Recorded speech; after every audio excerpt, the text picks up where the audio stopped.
مقافات عمل یہ کیا ہے اور کیا یہ کسی حدیث سے یا قرآن کی آیت سے ثابت ہے، اس حوالے سے کچھ بیان کیا جائے۔ تو مقافات عمل کہتے ہیں کسی عمل کے نتیجے کا لوٹ کر آنا، واپس آنا۔ مثلا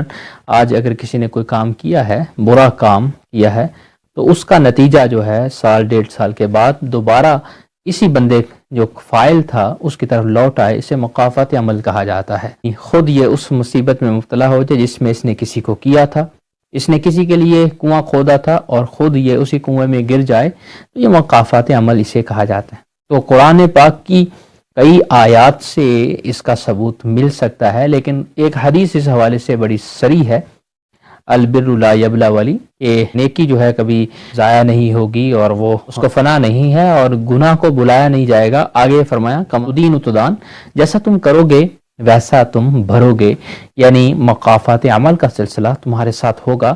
یہ حدیث صحیح موجود ہے اور کئی روات صحیح سے یہ حدیث مروی ہو کر آئی، یعنی ایسا ہوگا کہ جو برا عمل کریں گے اس کا نتیجہ جو ہے بھگتنا پڑے گا دنیا کے اندر ہی، اور اسے مقافات عمل سے تعبیر کیا جاتا ہے۔ اور اس شعر میں بھی کئی شعراء نے بھی اس کو بیان کیا کہ ازل سے سلسلہ ہے قائم مقافات عمل کا، کہ جو جس کو رلائے گا وہ خود بھی چشم تر ہوگا، یعنی جو بھی شخص رلائے گا کسی کو اس کی بھی آنکھ تر ہوگی، وہ بھی خود روئے گا۔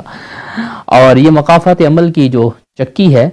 یہ چلتی بڑی آہستہ ہے لیکن پیستی بڑی باریک ہے، یعنی جب یہ چل جائے تو پھر یہ بہت گرفت مضبوط طریقے سے کرتی ہے۔ اسے کرنٹ اگر سچویشن کے ساتھ ہم لنک کریں تو یہی انہی دنوں میں، یعنی پیچھے چلے جائیں تو ایک خاص حویلی سے پیغامات جاری کیے جاتے تھے کہ جو ہے ملک پاکستان کے حالات خراب کرنے والے لوگ اور ان لوگوں کو پکڑ لو، مار لو، دھاڑ لو، جیلوں میں ڈال دو، لیکن آج ان کے ساتھ بھی ایسا ہی ہوا اور یعنی ان کو بھی پکڑا گیا، اس سے زیادہ شل ان پر برسائے گئے۔ تو یہ بھی مقافات عمل کی ایک گھڑی ہے جس کی طرف سے شاید سائل نے سوال کرتے ہوئے پوچھا ہے، جو جیسا کرے گا وہ بہت جلد جو ہے وہ ویسا دیکھے گا اور اس کے ساتھ ویسا ہی ہوگا۔ بہرحال ہمیں پاکستانی عوام کا دکھ ہے، کیونکہ جب بھی اقتدار کے سانڈ جو ہے آپس میں ٹکراتے ہیں تو جس کھیت کا زیادہ نقصان ہوتا ہے وہ ہے عوام۔ تو صاحب اقتدار کا کبھی بھی نقصان نہیں ہوتا، وہ گھر میں بیٹھا ہے، وہ کوئی سا بھی ہو، کسی بھی پارٹی سے اس کا تعلق ہو، اس کا ذاتی طور پہ کوئی نقصان نہیں ہوگا، نقصان ہوگا میری پیاری عوام کا، وطن عزیز کی عوام کا۔ کسی بھی قسم کی مصیبت کا جو بم گرتا ہے تو وہ پبلک پہ گرتا ہے، وہ میرے پیارے وطن عزیز کے بچوں پہ گرتا ہے، وہ نوجوانوں پہ گرتا ہے، وہ پبلک ہے۔ ہمیں پبلک کا دکھ ہے، پبلک کی سیفٹی، پبلک یعنی مسلمان کے خون کی سیفٹی، مسلمان کی جان کی سیفٹی ہر حالت میں ہونی چاہیے، اور پبلک کو بھی اب باشعور ہو جانا چاہیے کہ دین متین کو سیکھیں اور عشق مصطفیٰ کو عام کریں۔